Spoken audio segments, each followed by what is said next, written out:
Hello everyone, my name is Nilakshi Mate. In previous lecture, we saw forecasting, need for forecasting, role of forecasting in PPC and type of forecasting method. In short, now in today's lecture, we take a overlook of previous lecture and see the methods of forecasting in detail. Let's start with the overlook of previous lecture. So, what is meant by forecast? A statement about the future value of variable of interest such as demand. Means the demand varies, the forecasting will also varies. And the forecasting is also known as the prediction about the future. In a world where a future is not known with certainty, virtually every business and economic decision rests upon a forecast of a future condition. Forecasting aims at reducing the area of uncertainty that surrounds management decision making with respect to cost, profit, sales, production, pricing, and capital investment. If the future were known with certainty, forecasting would be unnecessary. But uncertainty does exist. Future outcomes are rarely assured, and therefore organized system of forecasting is necessary. So there are two vital aspects of forecast. Those are expected level of demand, and another one is a degree of accuracy that can be assigned to forecast. So the forecast may be in the short range and in the long range. As I explained in the previous lecture, short range type of forecasting means we are forecast for the day, for the month, for the week, and for the few future hours. And in long range, we are forecasting for the next few months, few years. We are forecasting. Then we see the importance of the forecasting. The importance of forecasting involving the relevant and reliable information about the past and present events and the likely future events. This is necessary for the perfect planning. If it gives a confidence to the manager for making important decision, then the forecasting is very important. It is the basis for making planning premises. Means any kind of manufacturing planning to accomplish the target which is assigned by the higher management, forecasting is necessary. For example, if the customer want a 1000 parts of one ABC type of component, at that time manager have to assign that 1000 parts within a 1 month. He should plan for our whole plant cycle. Then it keeps a manager active and alert to face the challenges of the future events, and he can accomplish that target within the limit or within the time span that changes in the environment. So there are main functions of forecasting which are come into mind of a manager when he do a sound planning. First one is the creation of the plans of a action. The general use of forecasting is to be found in monitoring the continuing progress of the plan based on the forecast. Means manager want or manager has to be review a continuing progress of the his plan. The forecast provides a warning system of the critical factors to be monitored regularly because they might be drastically affect the performance of the plan.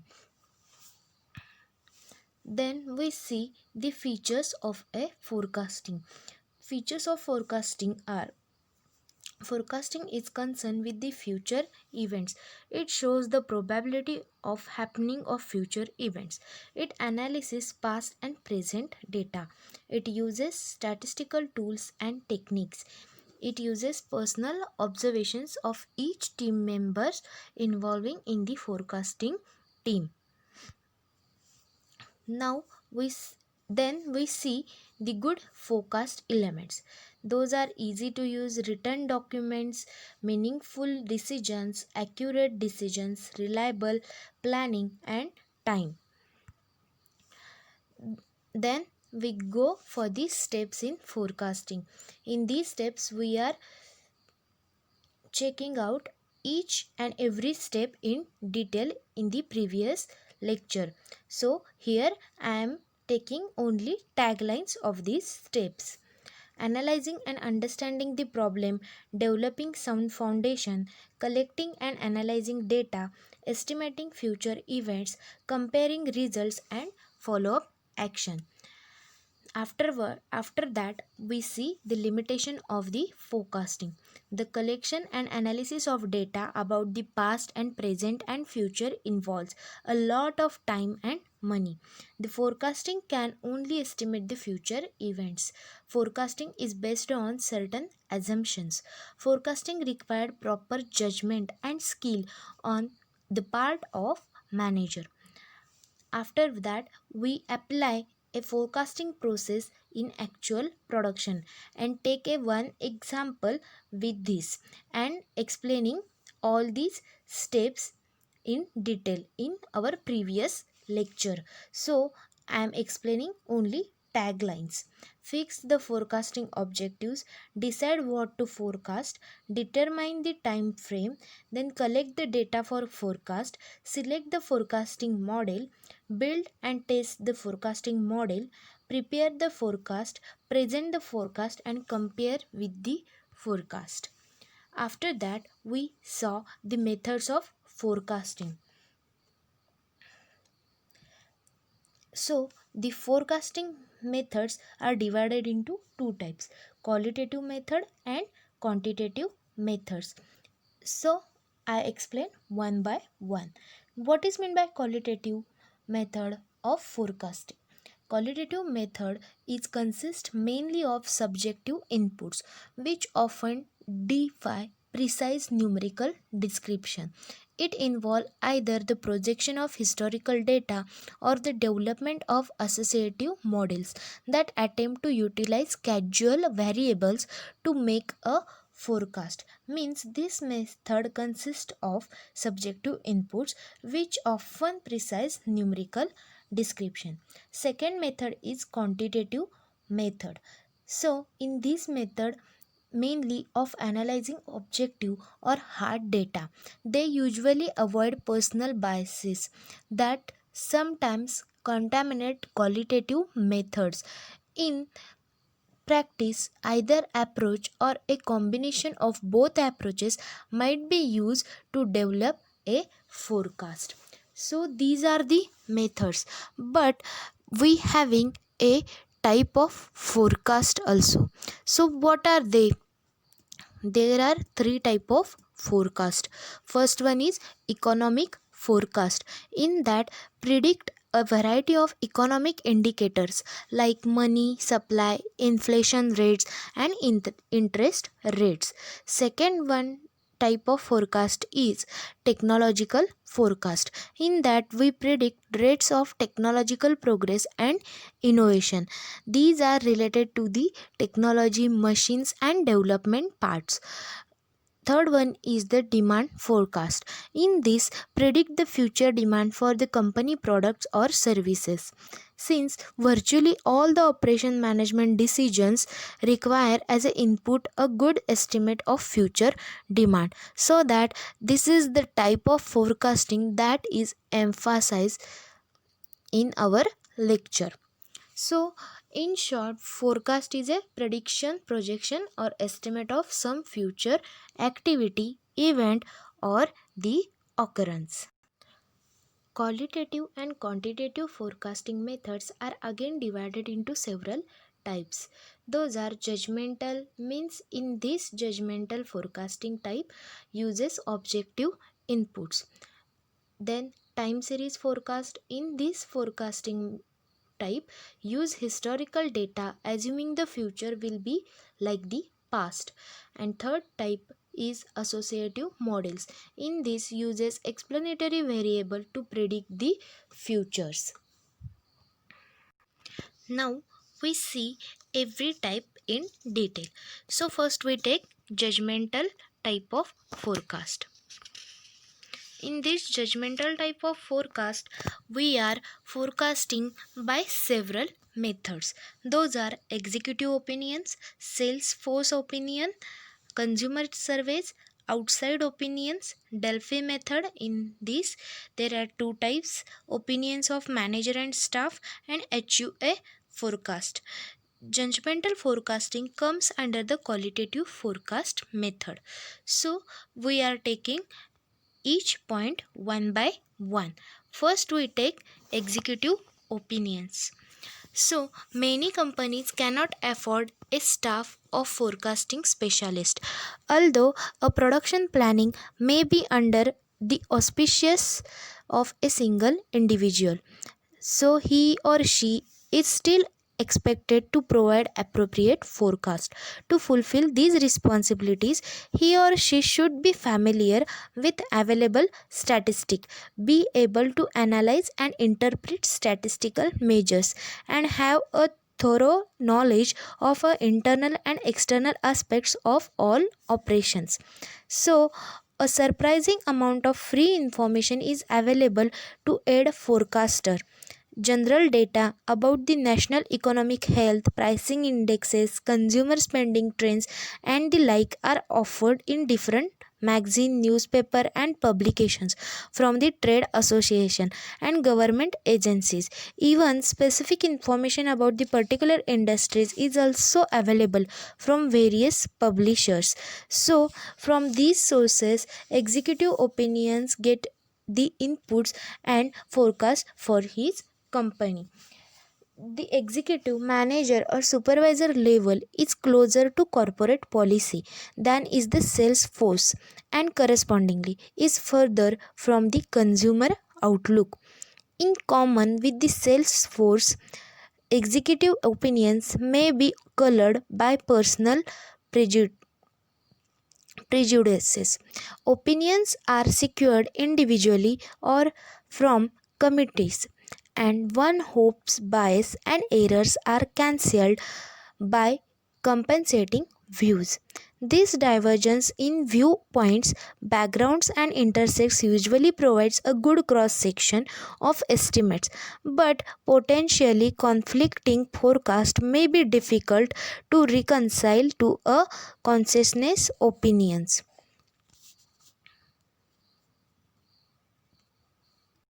Now we see sale force opinion, which is also known as distributor surveys. Estimate of expected sales can be requested from retail outlets and the company's sales force. Retailers may be more objective than the salespeople, but they are less likely to devote the time necessary for conscious estimate. Both sources are most suitable for short-term forecast of a year or less. Many companies rely heavily on judgment made by their sales personnel. The sales front is where the action is.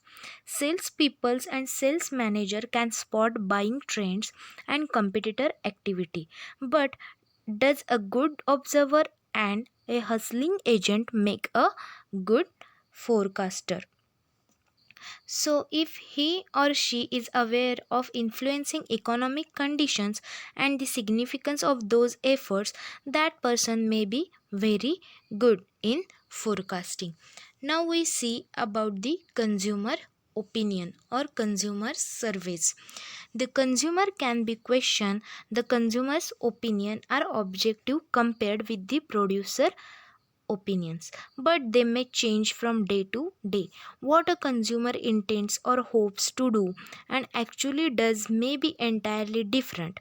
The relatively expensive process of determining consumer opinion can be reduced by designing the survey of glean other useful information, such as the effect of promotional campaign.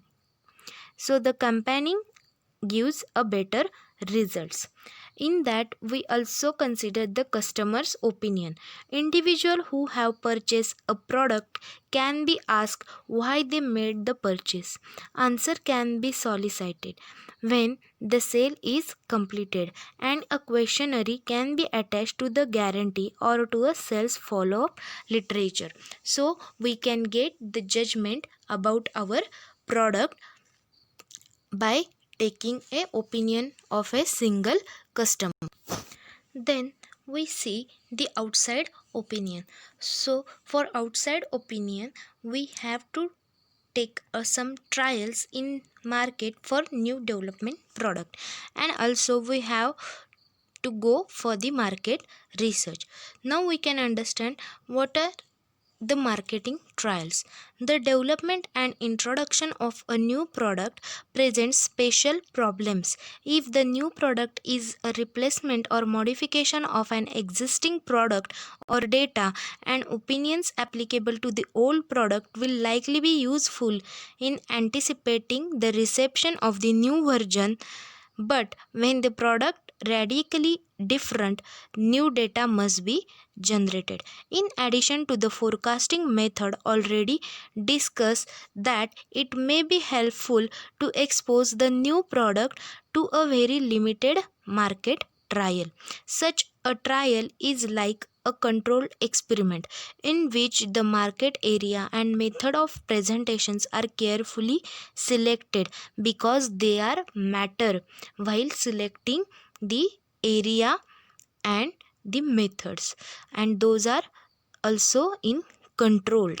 If they are get wrong, then the cost and the conditions which are come, those are horrible for that marketing purpose. Then go for the market research. In this, another forecasting approach is an internal or contracted market research program. It can be used for new products or existing products for which more extensive marketing data are needed.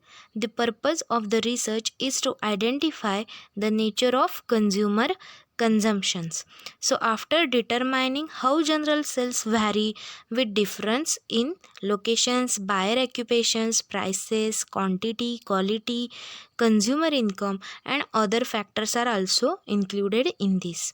So this information is related to the specific product, and a forecast is developed for that specific product. Now we go for the next method, which is time series forecast. In this method we have to know about these some points. Those are trend, seasonality, cycle, irregular variation, random variation. So now we see one by one. First we see the trend. So what is mean by trend?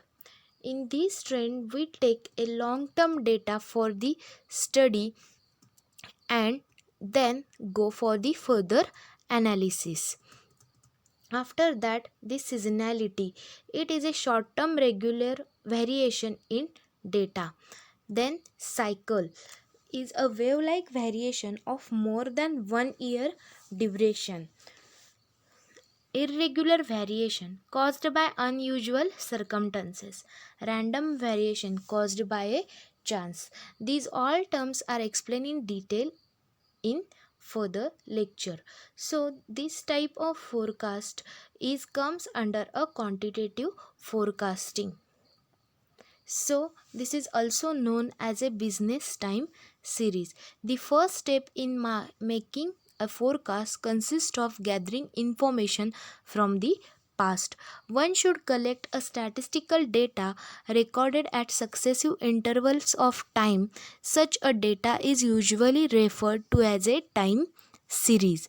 So, analyst plots a demand data on a time scale, study the plot and look for the consistent shape and patterns. A time series of demand may have constant trend and seasonal pattern.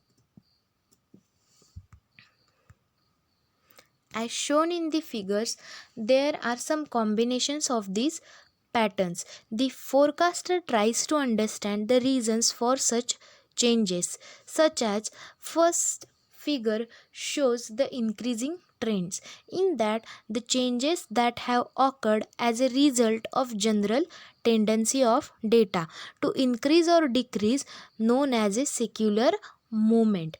In second figure we see that changes that have taken place during a period of 12 months as a result in change in climate, weather condition, festivals, etc., are called seasonal variation.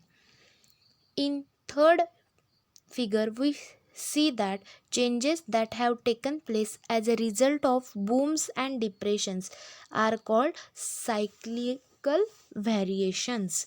In third figure we have plotting a graph against demand against time, in that we get the booms or depressions means wavy structure is known as cyclical variation, and in last one we get the random variation, in that the changes that have taken place as a result of such forces that could not be predicted, like flood, earthquakes, are called irregular or erratic variations.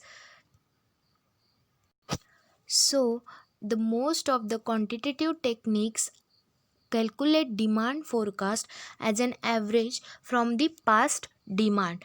There are some time series models, those are as follows.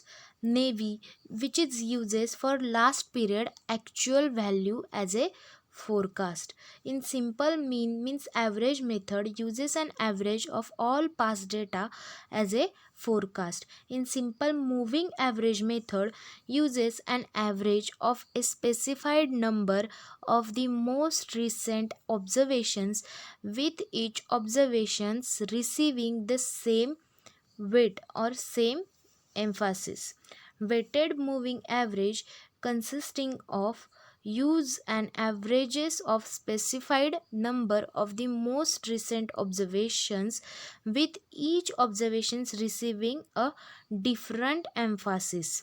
And in last time series model we get exponential smoothing average model, in that a weighted average procedure with weights declining exponentially as a data become older. So in today's lecture we know about this simple average type model. So what is meant by simple average method? A simple average of demands occurring in all previous time period is taken as the demand forecast for the next time period. In this method, we get the forecasting data on the basis of the previous time period data.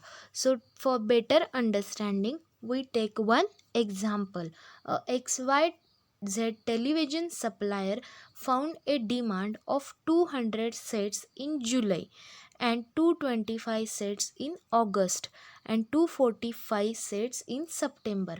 Find the demand forecast for the month of October using simple average method. So we have to find out the average demand for the month of the October. For that purpose we get the simple average method.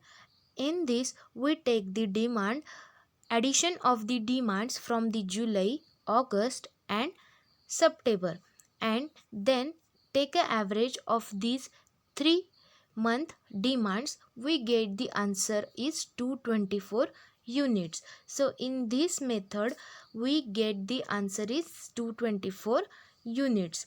But in simple moving average method, the average of the demand from the several the most recent period is taken as a demand for forecast for the next time period. So the number of past periods is to be used in calculation is selected in the beginning and is kept constant. So the next method we see in the next lecture.